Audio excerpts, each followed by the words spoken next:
Hi friends, Pandian store பார்ப்போமா? என்ன நடக்கக்கூடாதுன்னு நினச்சாங்களோ எல்லாரும், அந்த நிகழ்ச்சி நடக்குதுங்க. செம்மையா நடக்குதுங்க. நம்ம சரவணன் பார்த்து குமார்ட்ட சொல்லியிருப்பாரா, அரசிய உனக்கு கட்டி குடுக்குறேன்னு சொல்லிட்டு, விறுவிறுன்னு குமார் வீட்டுக்கு வந்து பழனிவேல்ட்ட சொல்றாரு. பழனி மாமா மாமா எனக்கு சரவணனே கூப்பிட்டு என்னை பொண்ணை தரேன் அப்படின்னு சொல்லிட்டான். நீங்களும் அத்தையும் போய் பொண்ணு கேட்டு நீங்கள் என்ன சொல்கிறாங்க ஏது சொல்கிறாங்கன்னு மட்டும் கேட்டு வாங்க. நான் அதுக்கப்புறம் அம்மாவையும் அப்பாவையும் அனுப்பிச்சி விட்றேன்.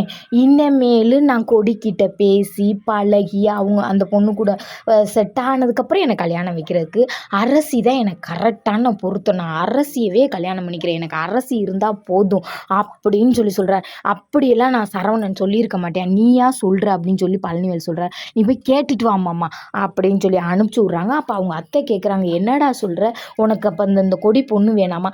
அந்த பொண்ணு வேணாத்த, எனக்கு அரசியே போதும்ட்ட அப்படின்றாங்க. இந்த கல்யாணம் பஞ்சாயத்தில் தான் போய் முடிய போகுது அப்படின்னு சொல்லி அவங்க அத்தை நினைக்கிறாங்க. பழனிவேல் விறுவிறுன்னு வந்தவரும், ஏய் சரவணா, என்ன வேலைடா பார்த்து வச்சுருக்க? நான் கூட உன்னை என்னமோன்னு நினச்சேன், நீ என்னமோ அரசியை கட்டி கொடுக்குறேன்னு சொல்லியிருக்க அப்படின்னு சொல்லி கேட்குறாரு. கேட்டோன்னே நம்ம கதிருக்கு கோவம் வந்து, அவன் பொண்ணுன்னு கேட்டு வந்தேன், அருவா எடுத்து வெட்டி பிடுவேன்னு சொல்லுங்க, கொண்டு எடுத்து பிடுங்க அப்படின்னு. என்னைய கட்டித்தரேன்னு சொன்னேன், என்னன்னு எல்லாம் தெரிஞ்சு நீயே எனக்கு அவனை கட்டித்தரேன்னு சொல்லியிருக்க. இல்லைம்மா அரசி, உனக்கு நான் அப்படி அந்த வருத்தத்தில் நான் அவனுக்கு சொல்லலைம்மா.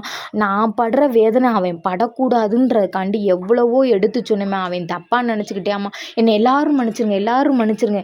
என் மனநிலையே சரியில்லை. நான் வேணா குமார் பையன்கிட்ட போய் திரும்ப பேசவா அப்படின்னு சொல்கிறேன். அப்போ பாண்டியன் சொல்கிறாரு, அப்படிலாம் நீ ஒன்றும் பேசுவேன், நீ வேலையை பாரு, நான் பார்த்துக்கிறேன். அவன் பொண்ணுன்னு கேட்டு என்கிட்ட தானே வரணும், நான் அதுக்கப்புறம் பார்த்துக்கிறேன்னு சொல்கிறாங்க. அதோட நாடகம் முடிஞ்சிச்சு.